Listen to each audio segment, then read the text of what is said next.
Welcome to this lesson about the present progressive. Le present progressive, certaines grammaires l'appellent le present continuous, mais c'est le même point de grammaire, c'est le même temps de verbe, c'est juste qu'ils ont deux noms. On utilise ce temps de verbe pour exprimer soit une situation qui est en train de se dérouler et ou qui est en progression. Par exemple, j'ai mis I'm watching TV. Cette phrase-là voudrait dire en français je suis en train de regarder la télévision. Donc, ça implique que cette action-là, elle est en train de se dérouler à l'heure où on se parle. J'ai marqué un autre exemple, I'm reading Harry Potter. Ça pourrait vouloir dire que, effectivement, en ce moment, mettons, j'ai le livre dans les mains et je le lis. Mais ça pourrait aussi vouloir dire, c'est pour ça que j'ai marqué et où qui est en progression, ça pourrait vouloir dire, admettons un bon lecteur qui lit un livre par semaine, par exemple, puis cette semaine, il serait rendu à lire Harry Potter. Donc, ça ne veut pas dire qu'à l'heure où on se parle, il a le nez dans son livre puis il le lit, mais ça veut tout simplement dire que cette semaine, il est rendu à ce livre-là à lire. Il pourrait le lire, admettons, ça pourrait impliquer qu'il le lit le soir avant de se coucher, mais donc c'est ça, c'est les deux petites variantes là, pour des situations qui sont en train de se dérouler et ou en progression. Finalement, on utilise le present progressive des fois pour exprimer une situation d'une durée temporaire à un moment présent ou proche du présent. L'exemple ici va très révélateur. J'ai utilisé l'exemple I usually drive to work, but this week I'm going by bus. Traduction donc, ça veut dire d'habitude, je conduis pour aller au travail, mais cette semaine, j'y vais en autobus. Donc ici, I usually drive, ça implique une routine, une habitude, et c'est d'ailleurs pour ça j'ai conjugué le verbe au simple present, I drive, parce que c'est une routine, une habitude. Mais vous voyez, ici, il y a une situation d'une durée temporaire, c'est-à-dire qui ne durera probablement pas longtemps. C'est pour ça qu'on a marqué But this week, donc cette semaine, c'est temporaire, juste cette semaine. Probablement que la semaine prochaine, je vais reprendre ma voiture pour aller au travail, mais donc cette semaine, d'une durée temporaire, j'y vais en autobus. Donc, I'm going by bus, c'est pour ça qu'ici, on l'a mis au present progressive. Mais quand même, ramenons ça vraiment à sa forme la plus simple. Le present progressive, on pourrait résumer que, règle générale, on l'utilise pour exprimer quelque chose qui est en train de se dérouler à l'heure actuelle. Poursuivons ici avec cette diapositive. J'ai mis des affaires importantes à se rappeler ou à faire attention lorsqu'on traduit une phrase en français vers l'anglais en utilisant le present progressive.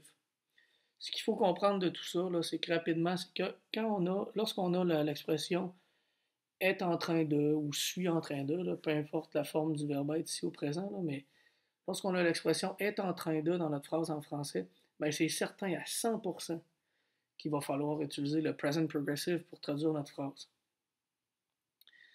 D'ailleurs, l'expression en train de, essayez pas de traduire ça dans le dictionnaire en essayant de trouver c'est quoi en anglais, c'est quoi train, puis c'est quoi de, ça va tout bousiller votre phrase. Il ne faut pas essayer de passer par la traduction mot pour mot. Il faut plutôt suivre les formules que je vais vous présenter dans cette leçon là, bientôt.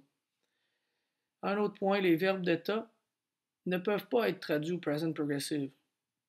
C'est d'ailleurs normal, un verbe d'état exprime un état et non une progression. Là. Un état, c'est comme fixe, c'est immobile, tandis que progression, ça le dit, ça progresse dans le temps. Donc, faites attention, verbe d'état, on ne traduit pas ça au present progressive. Il y a d'ailleurs des petites exceptions, là. J'ai mis des étoiles, là, mais probablement lors d'une autre leçon, je vous expliquerai ces cas-là.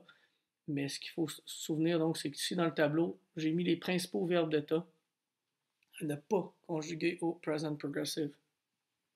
Finalement, dans cette diapositive-là, je vous ai mis quelques expressions qui sont souvent associées au present progressive. L'expression right now qui veut dire maintenant, at the moment, en ce moment, as we speak. Donc évidemment, c'est des expressions qui indiquent que l'action se passe comme en bon québécois on dit, drette là, en ce moment.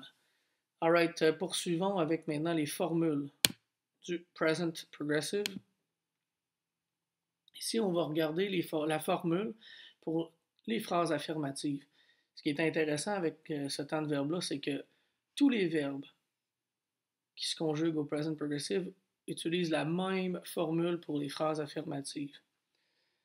Donc, sujet suivi du verbe être à la forme du présent, donc am, are ou is, tout dépendant du sujet. Suivi d'un verbe à la base form,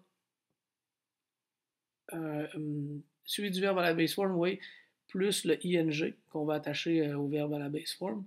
Ce verbe en ing, là, en fait, là, il indique qu'il est en progression, il se déroule à l'heure actuelle. Et on termine avec un object qui veut dire un complément. Je vous donne un exemple.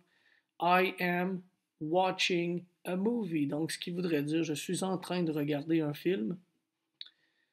Fait que c'est l'action de regarder ici, watching, qui est en progression. Donc, c'est pour ça que c'est ce verbe-là qui va prendre le ing. Évidemment, c'est pas le verbe être, là. C'est le verbe regarder qui est en train de se produire. Ici, dans cette diapositive-là, je vous ai mis un petit rappel pour le verbe être si vous ne saviez pas ou si vous ne vous souveniez pas comment l'accorder avec son sujet. Et aussi, j'ai fait un petit rappel sur c'est quoi un verbe à la base form comparé à la forme infinitive.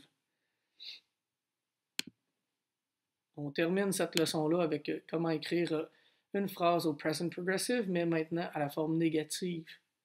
Toujours pour tous les verbes qui s'accordent au present progressive. On a le sujet verbe être, am, are ou is.